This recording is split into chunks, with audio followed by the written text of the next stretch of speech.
Good afternoon to everyone. I'm Viola Corsini from Töfferberger Redaelli, and today I will present you a new way for lifetime calculation of wire ropes in the cableway industry. I'm Viola Corsini, and I'm a mechanical engineer, and I started working for Töfferberger Redaelli in 2022 as a process engineer, and a little bit more than 1 year ago, I moved to R&D department. And Töfferberger is a company divided into 3 different sections. We produce fiber ropes, we produce wire ropes, and we have a section called strapping solution. Today, we are talking about wire ropes, and we are located in mainly in Europe, in the north of Italy, and in Austria, but we have also a plant in North USA.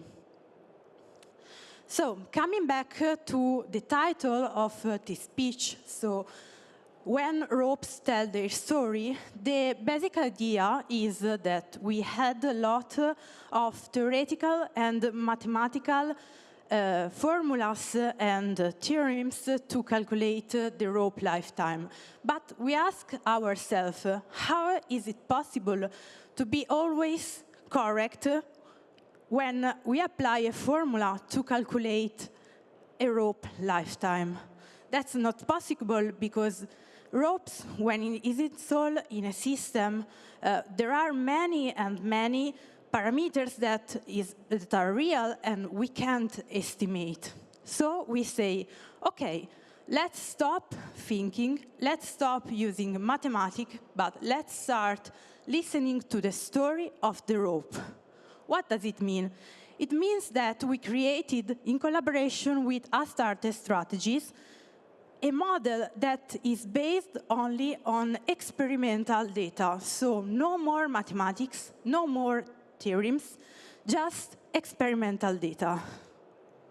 But experimental data are many, and we used the MRT reports that some inspector give us.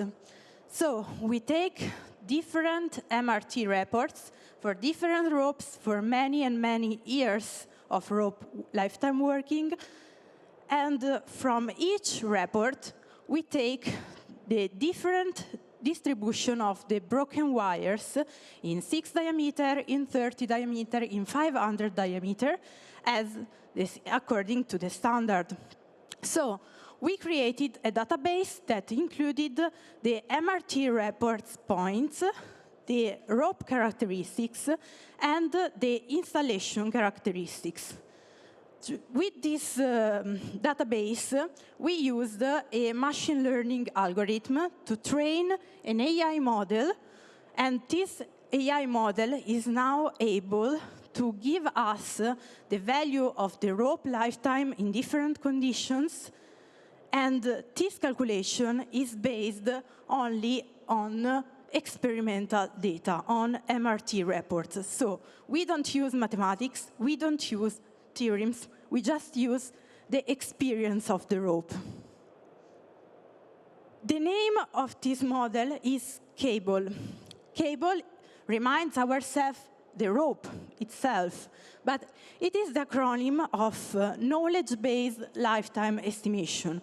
Lifetime estimation because it's our purpose, and knowledge-based, it's our new method. The input features of these models are different, are related both to the rope construction and the installation parameters. The rope construction is characterized by the typical parameters that we, I think, quite all knew.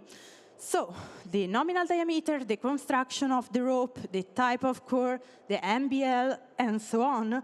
And there are 2 parameters, like the metallic cross-section and the outer wire diameter, that are used to calculate the loss of the metallic area according to the standard. Then there are installation parameters, such as the type of the installation that can be fixed, detachable, can be a gondola, a chairlift, and so on.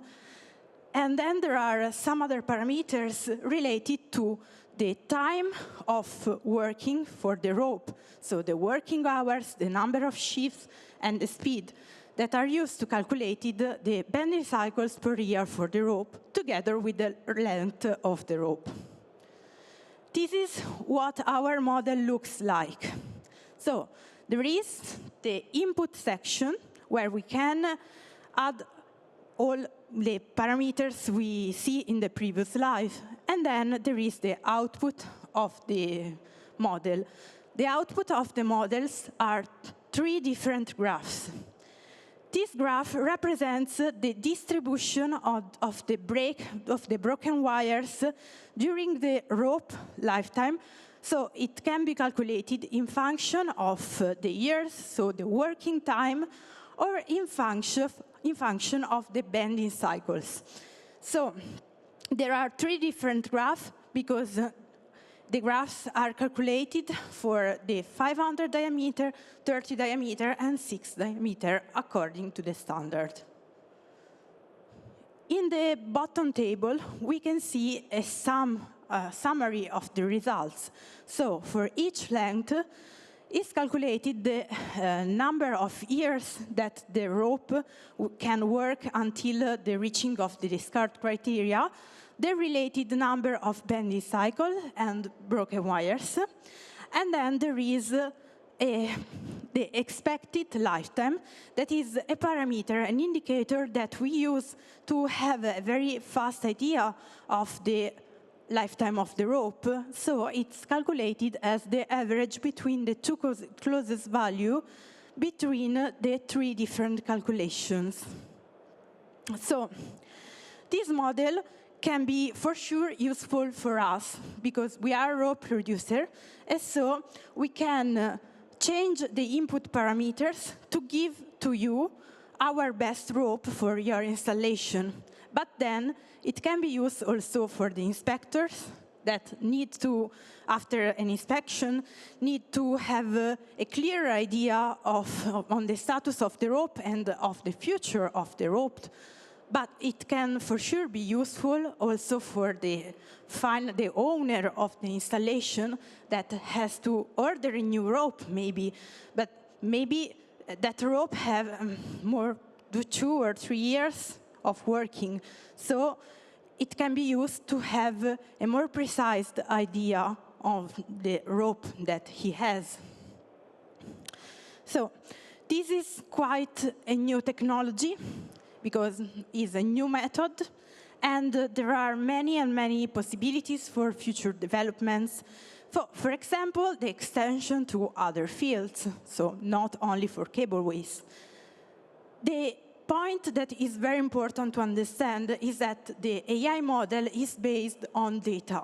So we need data to have a more accurate, very extended model. So if you want to share the data with us, we can share our model with you. And so if you want, you can come to our booth, and then we can discuss our possible new collaborations or new partnerships. One of the ideas for the future is the integration between the AIM technology, Alliance for Intelligent Rope Monitoring, that Tommaso will be present in the next presentation, with cable. The AIM technology is able to detect the defects along all the rope in real time. So this point will be used as an input for cable, and then cable will be able to calculate the remaining curve of the lifetime of the rope. So, in conclusion, I want to say that this is a new technology, but is already good. With not so many data, it's already good. And if you want to discover more, if you want to go deep into the model, you can find us at our booth, number 1540. Thank you for your attention. If you have any question, please.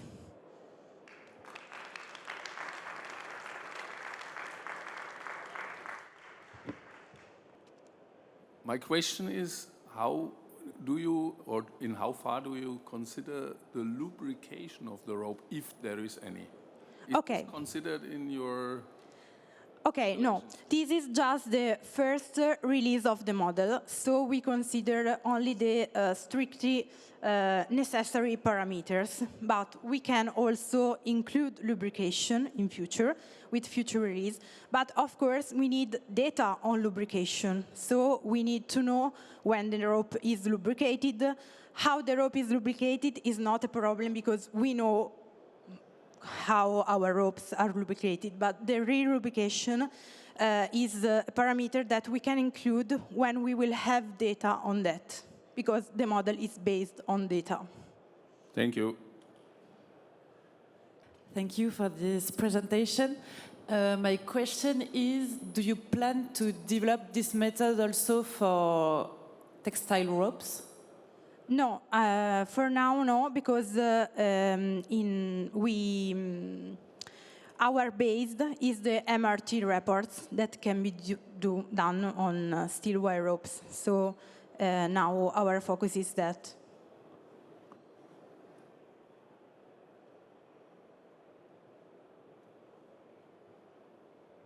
Okay, so I will introduce the next speaker, Tommaso Tamarozzi from Riding, that will present AIM technology.